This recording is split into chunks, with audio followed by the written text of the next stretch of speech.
Menjadi anak Tuhan tuh untung, karena mu stres depresi, bagi kita adalah satu, bahwa Tuhan pemelihara yang sempurna. Tepuk tangan bagi Tuhan. Tuhan pemelihara sempurna. Mau banyak orang stres, terserah. Emang gua pikirin, kata orang-orang. Mau depresi, mau sakit jiwa. Nah sekarang sudah ada 100 lebih rumah sakit disiapkan untuk orang stres tadi. Bayangkan tuh, belum ada orang stres sudah diprediksi 100 lebih rumah sakit. Tapi itu tidak akan disentuh oleh anak Tuhan. Amin. Anak Tuhan bisa tidak makan, anak Tuhan bisa sakit. Ya, anak Tuhan sakit, anak Tuhan kurang isi dompetnya, anak Tuhan kurang makanan, kurang minuman, itu tidak masalah. Yang penting adalah Yesus tidak kurang dalam hidup kita. Tepuk tangan bagi Tuhan. Yesus tidak kurang, itu kalimat yang saya suka dari kemarin. Saya lihat, Yesus tidak kurang dalam hidup kita. Yesus tidak sakit, amin.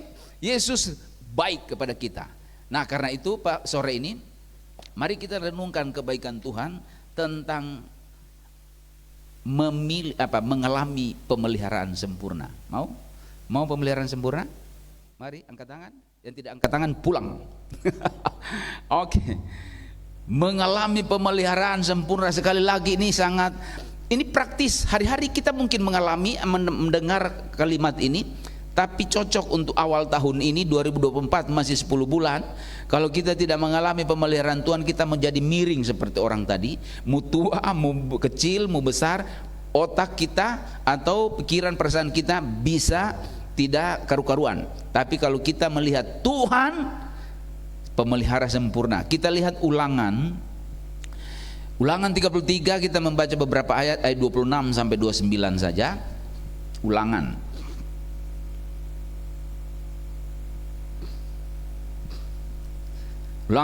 33 ayat 26. Ini kesimpulan dari beberapa ayat sebelumnya. Ayat 1 bilang apa, Asri? Baca ayat 1.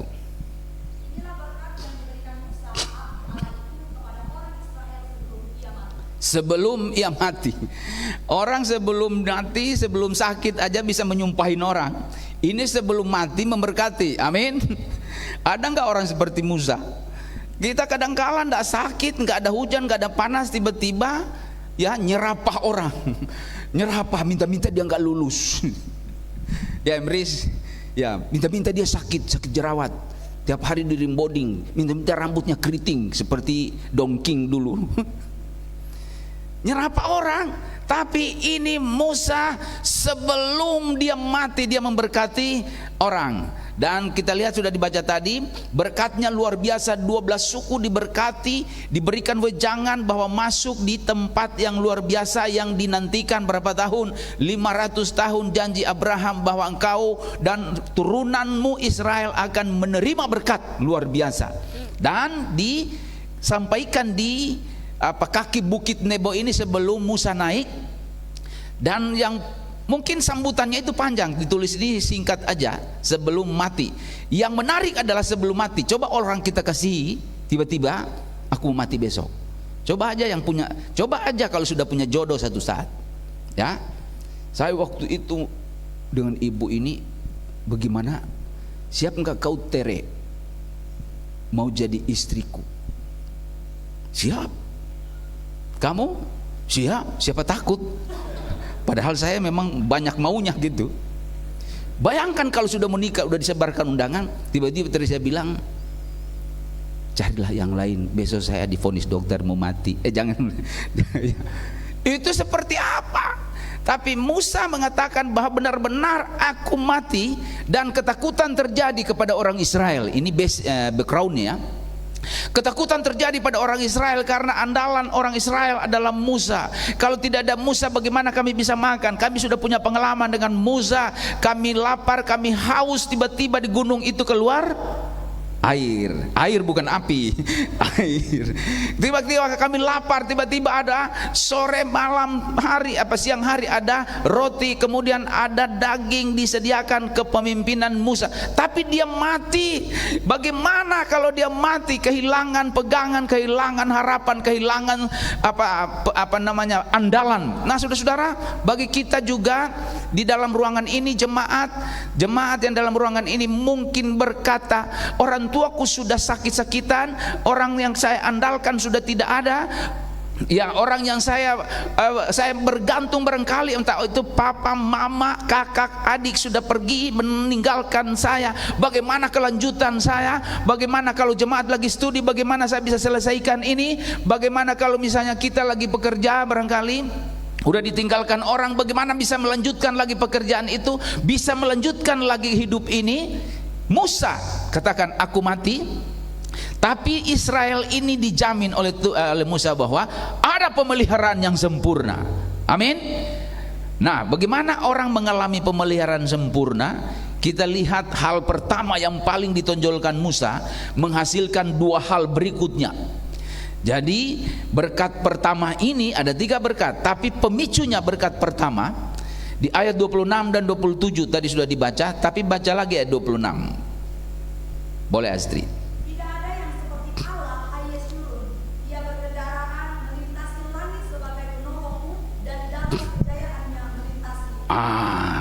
Kalimat kecil di situ apa?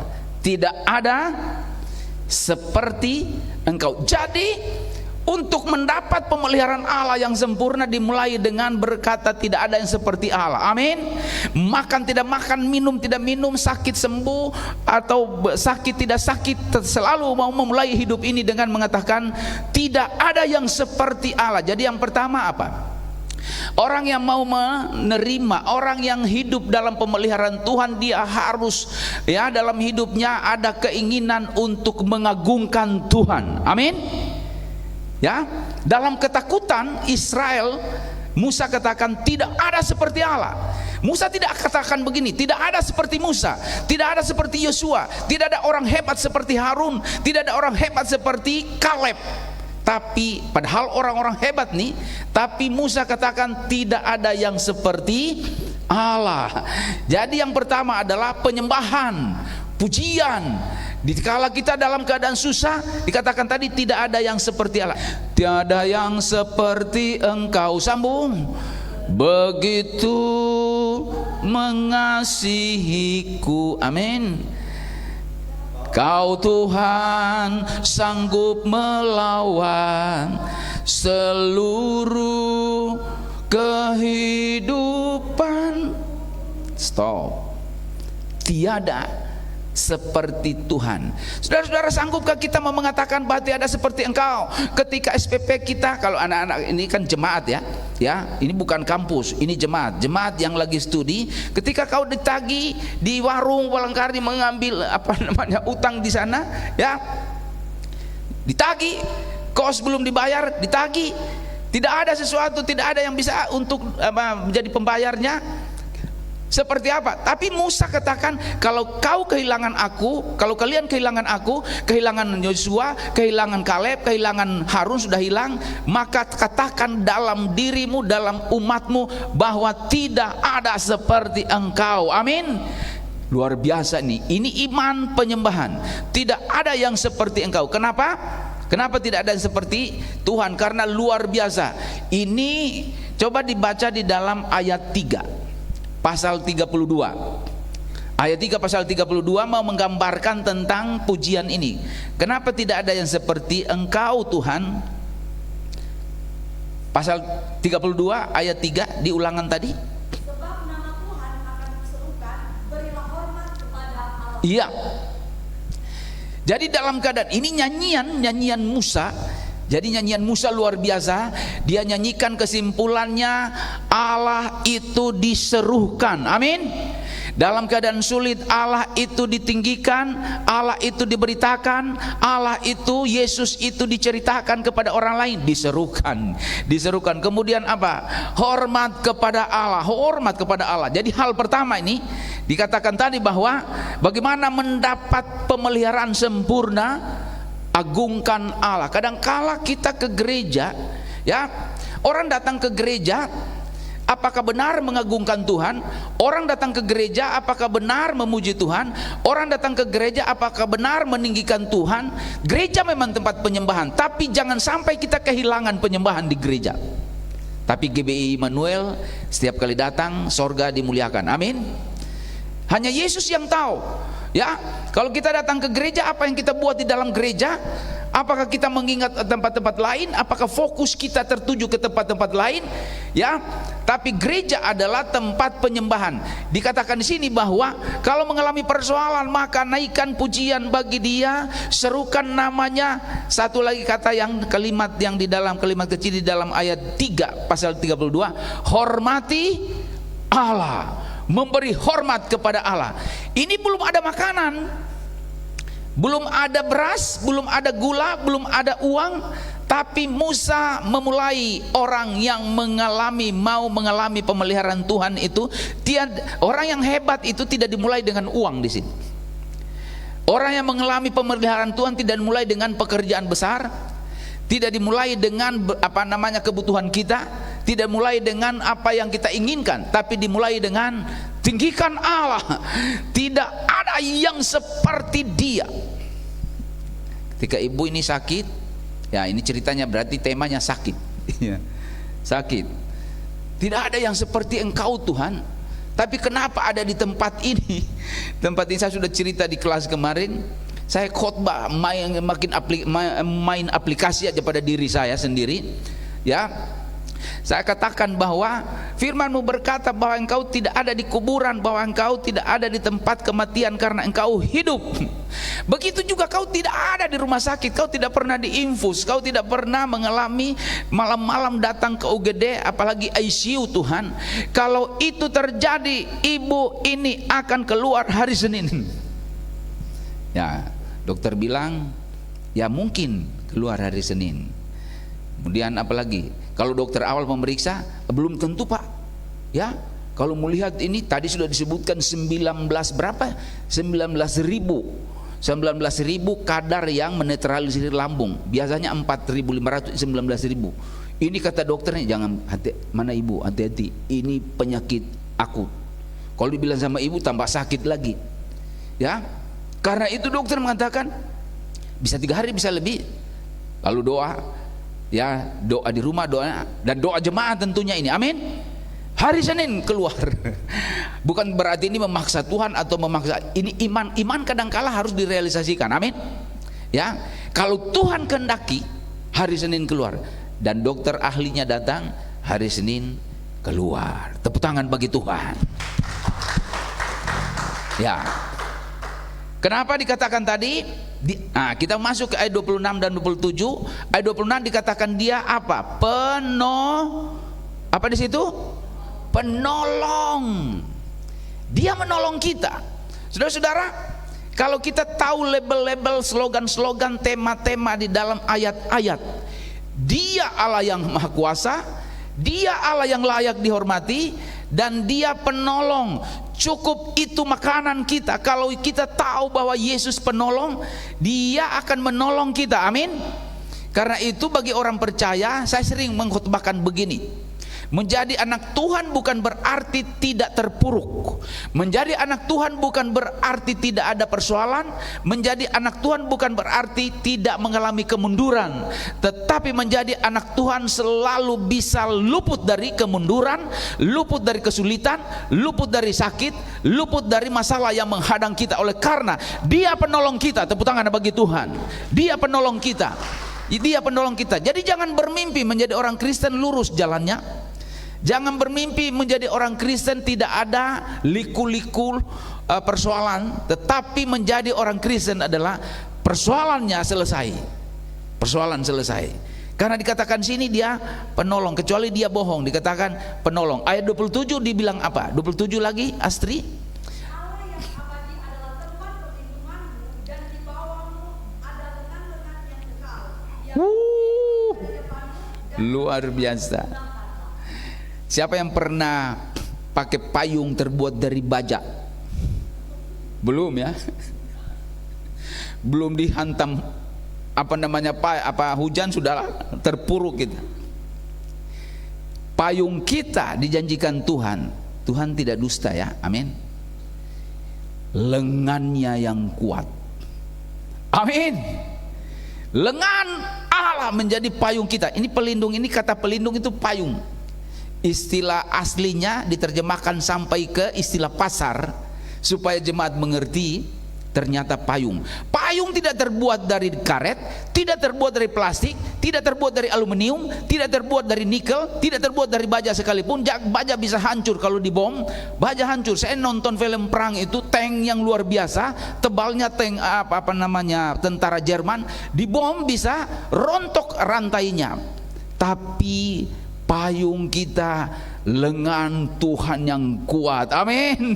Lengan Tuhan yang kuat. Kalau kita ada di bawah, setan hancur, apalagi masalah hancur, kegagalan hancur. Bukan berarti tidak gagal, tapi kegagalan datang hancur. Apalagi semuanya hancur. Jadi semua lari. Ketika mereka melihat kita sedang berpayung, payungnya lengan Allah yang kuat, maka kegagalan datang, lari. Apalagi uang datang, tidak lari. Jodoh datang, lari apa tidak? Tidak lari. Tapi kalau sudah cukup umur, ya, sudah cukup umur kalau 50 tahun. Jodoh harus diyakini. Tidak ada yang mustahil di hadapan Tuhan, ya. Tapi jangan pikirkan PDKT melulu dikatakan sini. Dia pelindung kita. Sekali lagi, kecuali Allah bohong kalau dia katakan pelindung. Di mana saja kita berada di jemaat ini, yang mengikuti di media sosial, yang mengatakan bahwa sore ini Yesus itu penolong kita, karena itu wajib disembah. Amin. Yesus itu payung lengannya yang kuat. Bayangkan lengannya, bukan lengan malaikat, bukan lengan dayang-dayangnya. Yesus sendiri datang mau mengatakan, aku memayungi engkau anakku. Wow. Jadi kalau jemaat di asrama ini kita lagi takut-takut sekarang. Pemerintah bilang beras stok habis. Coba baca di televisi, dengar di televisi, stok beras habis karena gagal panen. Makanya impor dari daerah sana. Kemungkinan akan makan jagung. Ya, jemaat siap makan jagung. Kalau jagung habis, kemungkinan makan singkong. Kalau singkong habis, nyam kosong, tidak makan apa-apa. Tapi Yesus bilang, aku pelindung. Amin. Aku pelindung. Karena itu orang percaya selalu terlindung karena Tuhan memberkati. Ini hal pertama.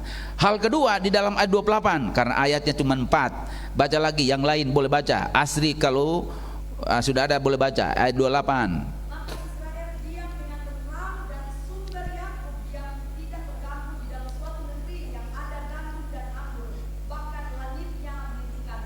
Iya. Yang kedua, akibat menyembah Allah tadi, dalam keadaan takut Musa mati, Harun sudah tidak ada, Kaleb Yosua ada di situ. Mungkin mengatakan ini pasukan Kaleb Yosua ini, ya mungkin tidak sehebat Musa. Ya, kalau Musa mati, apa yang kami andalkan? Dikatakan tadi bahwa Yesuslah penolong, dikatakan menjadi payung. Dan yang kedua ini mengatakan orang Israel hidup dalam berkat besar. Ayat 28. Amin. Dikatakan di sana bahwa apa tadi? Isinya apa? Hidup dengan tentram. Hidup dengan tentram. Ada dua berkat di situ, berkat rohani, hidup dengan tentram. Jadi sekali lagi, ya, jemaat yang studi tidak galau. Amin. Tahu orang galau? Wah, Johnny, Joyce, tidak jelas, galau. Tapi dikatakan sini orang tentram. Orang tentram itu kadang-kala over. Ya, over. Tapi tentram di luar Yesus. Kalau di dalam Yesus indah. Amin. Saya mengatakan, orang kalau over itu, anak-anak muda kalau over, ya kelewatan, kebablasan. Saya pernah mengatakan, kalau anak-anak muda over itu, yang cowok-cowok yang ganteng itu banyak, ya kan? Orang ganteng itu banyak. Yang parah adalah apa? Sok ganteng. Ganteng itu biasa aja jalannya. Tapi yang sok ganteng, tiap kali orang lewat, sorry ya, saya tidak mau selfie sama-sama. Siapa yang mau selfie? kelebihan tentram.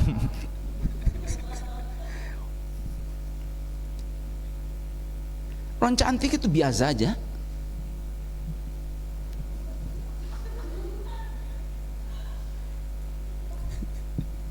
Yang parah adalah so cantik. Wah, senyumnya, rasa-rasa orang sekampung Melayu naksir dia. Kadang-kadang tidak terkontrol. Yuk jangan ketawa-ketawa. Tapi tentram dijamin Tuhan adalah tentram terkontrol di hadapan Allah. Amin. Tentram artinya apa? Tenang. Ada masalah tenang. Ya Bu Ayu, rumah tangga baru berarti lagi honeymoon. Ada masalah Bu? Jangan dikasih. Bagaimana Bu? Masalah tetap ada ya. Tapi tentram, amin. Tentram. Ini yang tidak ada di tempat lain.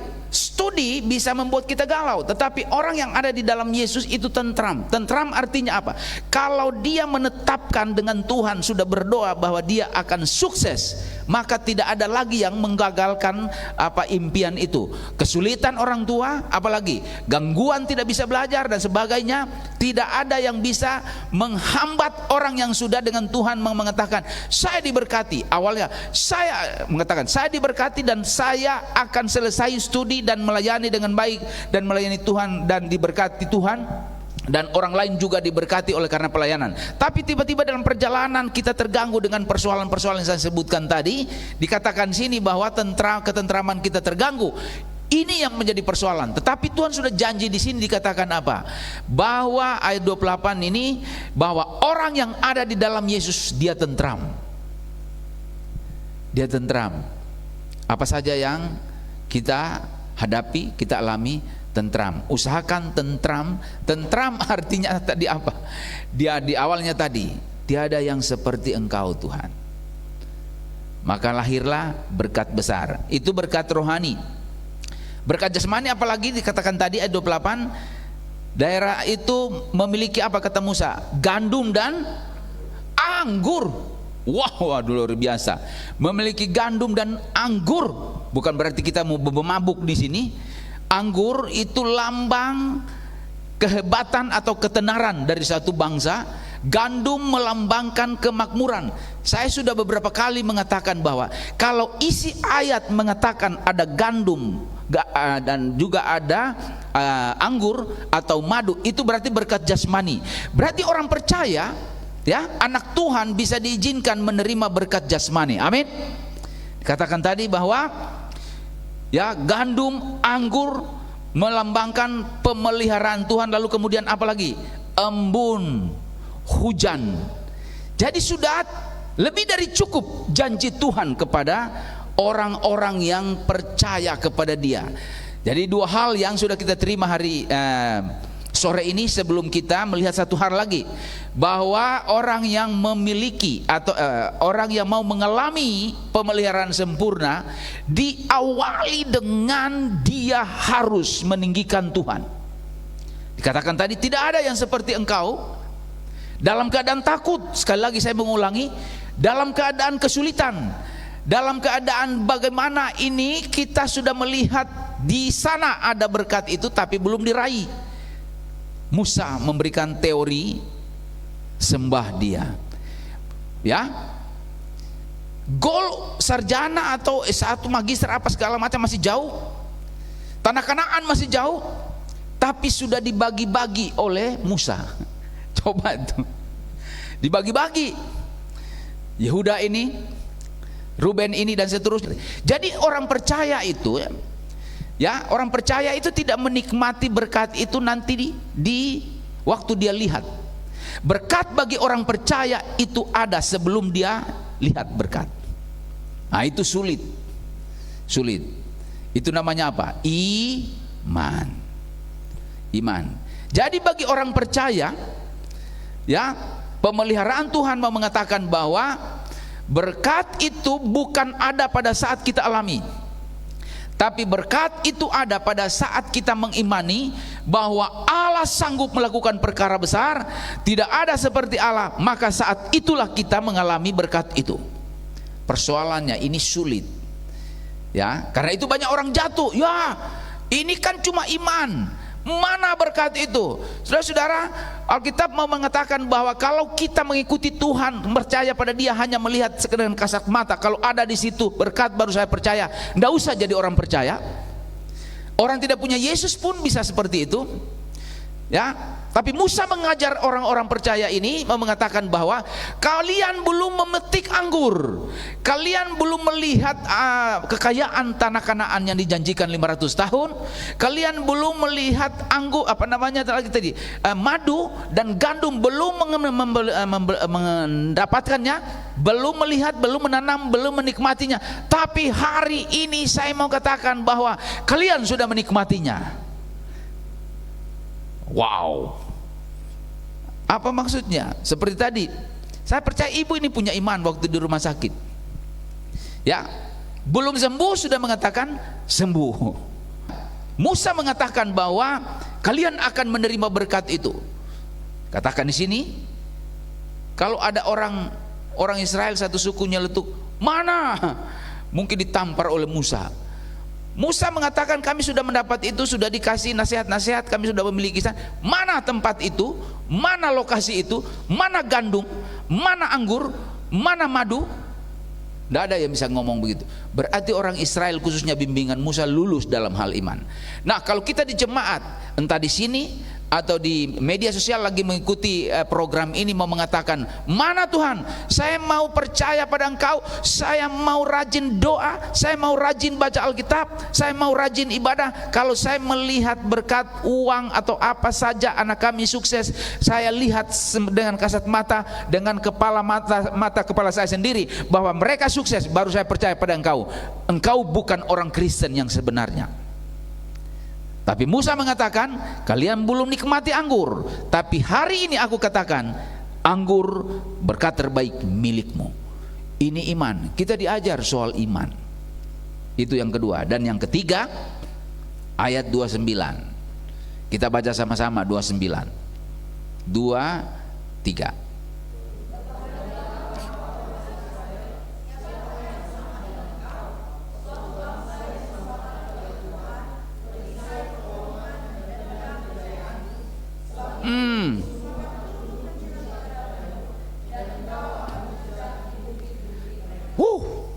Yang ketiga adalah hidup dalam kemenangan besar. Katakan amin. Kemenangan besar. 10 bulan lagi ke depan, maksudnya tahun ini, tadi dimulai dengan 1-2 bulan ini bulan depresi, ya, orang masih sakit menyakiti satu dengan yang lain, bully membuli dan sebagainya. Tetapi bagi kita masuk dalam bulan-bulan kemenangan besar. Bulan kemenangan besar. Dikatakan di sini di ayat 26 bilang tidak ada yang seperti engkau. Tapi di sini Musa bilang apa? Siapakah yang seperti engkau? Itu kira-kira ditujukan kepada siapa? Coba perhatikan ayat 29. Ditujukan kepada siapa? Kepada Israel. Siapakah yang seperti kau? Jadi yang ketiga, kemenangan besar dimulai dengan kita orang istimewa. Siapakah yang seperti engkau? Berarti malaikat tidak bisa menyaingi engkau, apalagi ya pejabat-pejabat, orang-orang hebat, raja-raja Timur Tengah tidak setara dengan engkau. Siapakah yang seperti engkau? Musa tahu tentang Mesir, Musa tahu kekayaan Mesir, Musa tahu penguasa Mesir Firaun. Tapi Musa katakan, engkau ada di dalam Yesus lebih tinggi dari Firaun, engkau di dalam Yesus lebih kaya dari penduduk Mesir, engkau di dalam Yesus lebih perkasa dari malaikat yang barangkali menjaga engkau. Masih kurang? Tuhan sudah bilang, siapakah yang seperti engkau? Karena itu coba lihat, ada padanannya di dalam Mazmur. Yang cepat-cepat boleh membaca Mazmur 114 ayat 23. Ayat 23. Ini keperkasaan kita. Kadangkala kita tidak mengetahui bahwa kita ini perkasa. Ya, ada di sini. Boleh dibaca Mazmur 114 ayat 2 dan 3.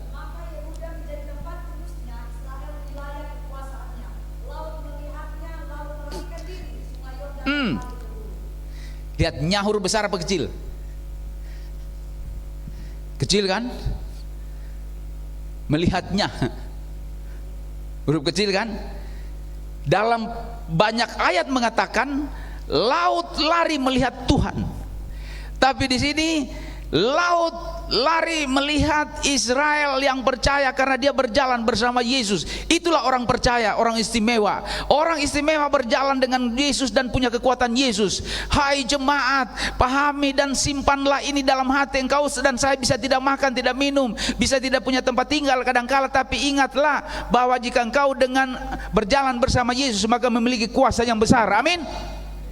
Laut lari melihat Israel karena Israel dengan Tuhan.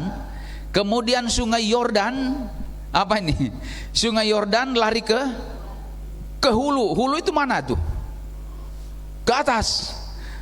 Ke atas, hilir, hulu. Betul kan? Tidak salah, ya Pak ya? Ke hulu. Pernah lihat di mana orang yang sakti di bumi ini mengusir apa nih? Aliran sungai deras seperti sungai Yordan, lalu disuruh pergi ke hulu. Coba aja pergi berdiri di sungai Ciliwung, balik ke Bogor, kalau enggak aku injak-injak. Lalu kita terjun ke sungai Ciliwung, enggak balik-balik, tiba-tiba di Tanjung Priuk kita. Tapi percayalah saudara dan saya, coba lihat diri saudara masing-masing. Saya melihat diri, aduh, saya ini orang kampung, ya seperti ini. Tapi tahukah saya atau engkau Weli Pandesolan dan kita semua dan jemaat yang di media sosial, engkau istimewa, siapakah seperti engkau? Artinya jika engkau dan saya berjalan bersama Allah, laut berau terpecah belah, sungai Yordan lari ke hulu. Pernah kalau ayam lari ke hulu banyak, burung terbang lari banyak, apalagi binatang-binatang lain, tapi belum pernah air lari. Tapi air lari melihat orang berjalan bersama Yesus. Karena itu begitu malangnya orang tidak bersama Yesus, begitu sulitnya, begitu celakanya orang tidak memulai hidupnya dengan penyembahan. Tidak ada yang seperti engkau Tuhan, maka Tuhan balas, tidak ada yang seperti engkau anakku. Amin. Oh, kita ke gereja ya, membaca firman Tuhan dan merenungkan, lalu kemudian dapat ayat seperti ini biar tidak makan 3 minggu. Tapi makan juga, jangan sampai sakit mah lalu disalahkan pengkhotbahnya. Tidak ada. Coba kita mau sore ini jemaat, haleluya, puji Tuhan. Siapa diri kita? Mungkin kita datang dari daerah, orang tua kita mungkin sudah ada yang meninggal, kita barangkali kita sulit mau mencapai masa depan. Jangan berkata seperti itu, stop. Suami-suami yang ada di media sosial, istri-istri, anak-anak muda barangkali melihat masa depan stagnan dan pesimis, bisa menjadi seperti apa. Kalau engkau anak Tuhan, dengar firman Tuhan ini. Musa, diwakili oleh Musa, Tuhan berkata bahwa tidak ada yang seperti engkau. Kalau engkau berjalan bersama Yesus, maka laut pun terpecah dan sungai Yordan lari airnya ke hulu. Itu pertanda bahwa kita punya kekuatan, kita punya kuasa. Kalau air sungai Yordan lari ke hulu, apalah artinya kebutuhan kita tiap bulan? Apalah artinya persoalan kita jemaat dalam pelayanan, persoalan kita dalam rumah tangga, persoalan kita di dalam studi, jemaat yang lagi studi. Ini apa namanya, firman Tuhan sudah jelas-jelas begini. Kalau di ruangan ini kita seperti hati malaikat, amin, amin. Tapi nanti keluar ini, tunggu lagi 1 minggu kita ke depannya. Minggu ini diombang-ambingkan dengan persoalan. Pegang ayat ini, pegang firman Tuhan, amin. Kita kokoh. Ini yang menyebabkan orang Israel berkumpul di kemah pertemuan, karena menanti Musa berfirman, menyampaikan firman Tuhan. Jadi orang-orang perjanjian lama itu antri menunggu mana hambanya, di mana tempat pertemuan, kemah pertemuan. Yang sesudah itu ada bait Allah. Di mana bait Allah? Orang antri, orang antri, orang antri, karena mendengar bahwa mengeluh-elukan, mengatakan bahwa Tuhan tidak ada yang seperti engkau. Lalu dibalas oleh Tuhan, engkau istimewa, tidak ada yang seperti engkau. Amin. Katakan kepada diri sendiri, tidak usah kepada orang lain. sebut nama, tidak ada yang seperti engkau Eli Pandan Solang. 2, 3.